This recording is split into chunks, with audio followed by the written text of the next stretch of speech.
আছেন? আশা করি আপনারা খুব ভালো আছেন। আজকের আবারও একটি ভিডিও নিয়ে চলে এসেছি। আজকে শবে বরাতের ইফতার, সেগুলো আপনাদেরকে দেখাবো। আর ইফতারের জন্য এখানে দেখতে পাচ্ছেন পেঁয়াজ কুচি আর কাঁচা লঙ্কা কুচি আছে। এখানে পেঁয়াজের বড়া বানাবো। আর এখানে দেখতে পাচ্ছেন ছোলা, এখানে আলু, এখানে টমেটো, আর এখানে আছে এক পিস কাঁচা লঙ্কা, আর এখানে আছে একটি পেঁয়াজ। কিভাবে ছোলার তরকারিটা বানাবো সেটা দেখাবো, আর পেঁয়াজটা মাখিয়ে নেব। কিভাবে মাখাবো সেটা দেখাবো আপনাদেরকে। তো দেখুন পেঁয়াজটা কিভাবে মাখায়। এখানে পেঁয়াজে লবণ দিয়ে দেব। লবণ দেওয়ার পরে আগে একবার মাখিয়ে নেব।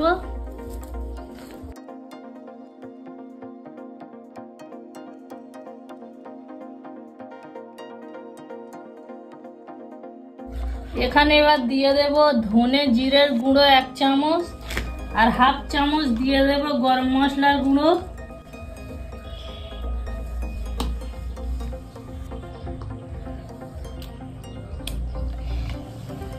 আবারও ভালো করে মাখিয়ে নেব। এবার এখানে দিয়ে দেব বেসন। আপনারা যতটুকু পেঁয়াজ দেবেন সেই হিসাবে আপনারা বেসন দেবেন।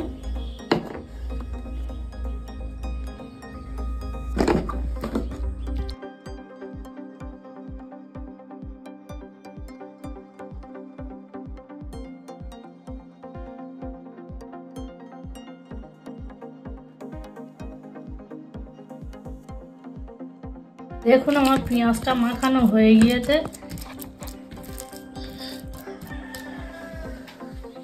চলুন কিচেনে যাওয়া যাক। দেখুন এখানে পেঁয়াজের বড়ার জন্য কড়া বসিয়ে এখানে তেল দিয়ে দিয়েছি। তেলটা গরম হয়ে গিয়েছে। এখানে পেঁয়াজের বড়াগুলো দিয়ে দেব।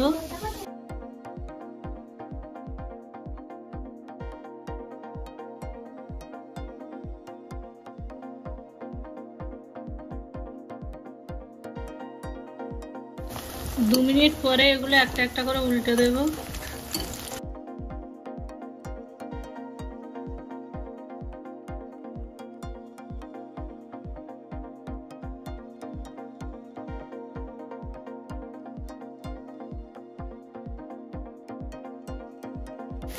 দেখুন আমার এগুলো লাল করে ভাজা হয়ে গিয়েছে, তুলে নেব।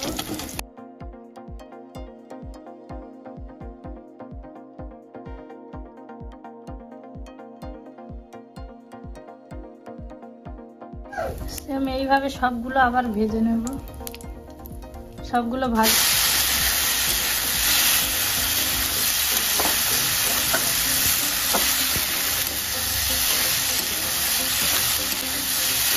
এবার লবণ দিয়ে দেবো। আপনাদের স্বাদ অনুযায়ী আপনারা লবণ দিয়ে দেবেন। এখানে হলুদ গুঁড়ো দিয়ে দেবো।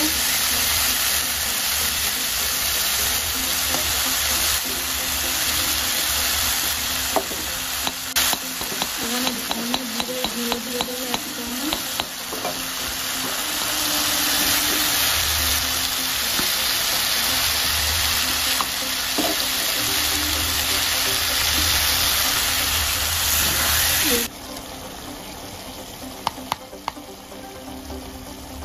দিয়ে ভালো করে নাড়িয়ে কষিয়ে নেব আলুটাকে।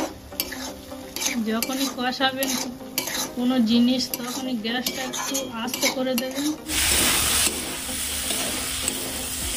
এখানে একটু জল দিয়ে দেব।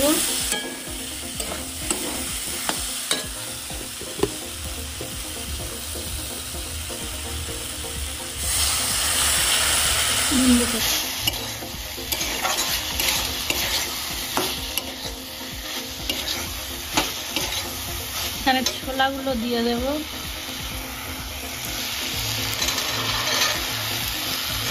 দিয়ে আবারও ভালো করে নাড়িয়ে নাড়িয়ে কষিয়ে নেব।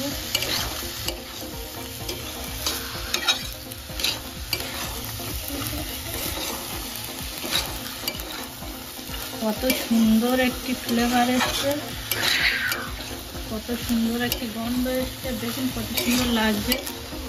তো আমার ছোলা আর আলুটা ভালো করে কষানো হয়ে গিয়েছে। ছোলা আর আলুটা সিদ্ধ হওয়ার জন্য জল দিয়ে দেবো এখানে।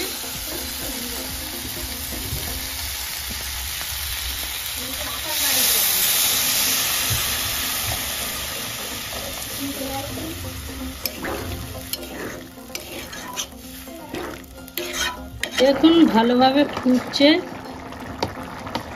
এখানে একটু আমি সামান্য বেসন ছড়িয়ে দেব।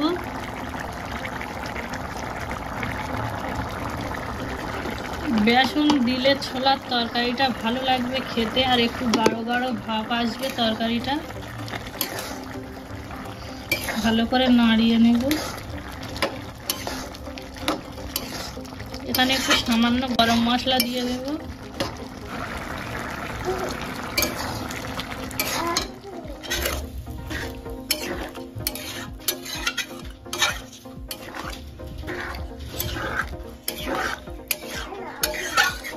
জলটা শুকিয়ে গেলে দেখাচ্ছি আপনাদেরকে।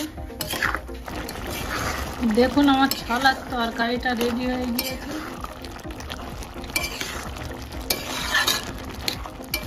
দেখুন আজকের ইফতারে এই হলো রেসিপি।